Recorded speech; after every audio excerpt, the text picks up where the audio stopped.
किसी भी तरीके से इसको रिलैक्स वे में नहीं ले सकते। हमारा कंटिन्यूड एफर्ट इस डायरेक्शन में बना रहना चाहिए।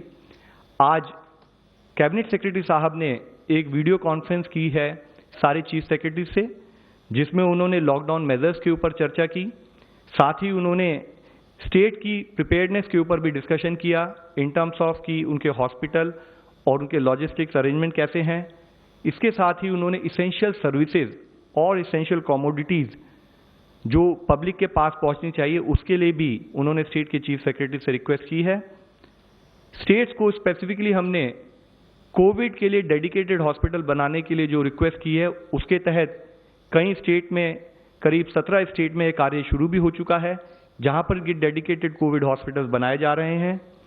इसके साथ ही सारे पेशेंट्स का प्रॉपर प्रोटोकॉल के हिसाब से ट्रीटमेंट हो और हमारे देश में देशव्याप्त सब जो हमारे डॉक्टर्स हैं उनको हम ओरिएंट कर पाएं कि उसका प्रोटोकॉल क्या है, यूनिफॉर्मिटी ऑफ ट्रीटमेंट हो। उसके लिए एम्स दिल्ली के साथ मिलके अभी हम लोगों ने ऑनलाइन ट्रेनिंग डॉक्टर्स के लिए शुरू की है।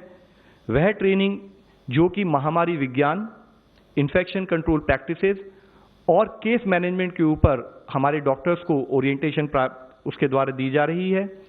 इसके साथ ही national institute of mental health जो हमारा निम्हांस, जो हमारा नेशनल इंस्टीट्यूट ऑफ इम्पोर्टेंस है, उसके द्वारा भी बिहेवियरल मॉड्यूल्स को, बिहेवियरल हेल्थ मॉड्यूल्स की ट्रेनिंग हम देश लेवल पर शुरू कर रहे हैं। साथ ही हमारे जो फील्ड वर्कर्स हैं जैसे कि आशा, एएनएम्स और आंगनवाड़ी वर्कर्स जो कि कटिंग एज लेवल पर देश में काम करते हैं, उनको भी ओरिएंट करने के लिए कोविड के बारे में हम लोग prevention and control measures, community surveillance और public health services at the community level, उसके बारे में भी national level training of trainers करते हुए, इसके साथ ही स्टेट लेवल ट्रेनिंग और आने वाले कुछ दिनों में देश के हर एएनएम, आशा और आंगनवाड़ी वर्कर को भी कोविड-19 के बारे में ओरिएंट करते हुए, ताकि बिल्कुल लास्ट स्थाई पर भी हम कम्युनिटी से इंटरेक्ट कर सकें, उसको ओरिएंट कर सकें। ये एक्शन भी हमने शुरू कर दिया है। मुख्यतः हम ऑनलाइन प्लेटफॉर्म को यूज कर इस लॉकडाउन की स्थिति में अपने लास्ट एंड के हेल्थ वर्कर तक पहुंचते हुए उसके द्वारा अपनी सर्विसेज देश के हर नागरिक को पहुंचाना चाहते हैं। मैं आपसे यही कहना चाहूँगा कि कंट्री फुली गियर्ड अप है।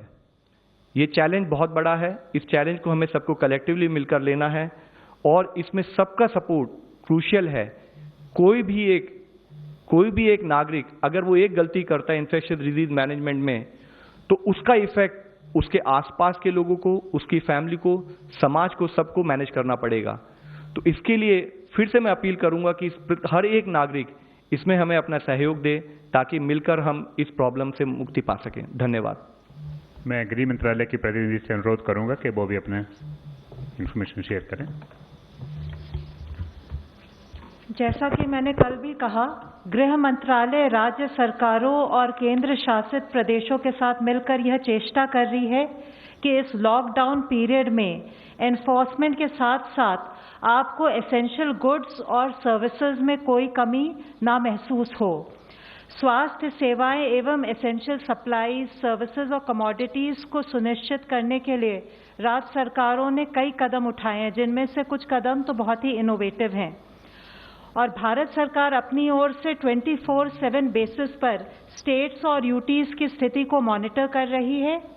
एमएचए के कंट्रोल रूम में एमएचए के सीनियर ऑफिसर्स के अलावा ministry of civil aviation, railways, pharmaceuticals, consumer affairs, food and public distribution के ऑफिसर्स भी 24/7 मौजूद हैं।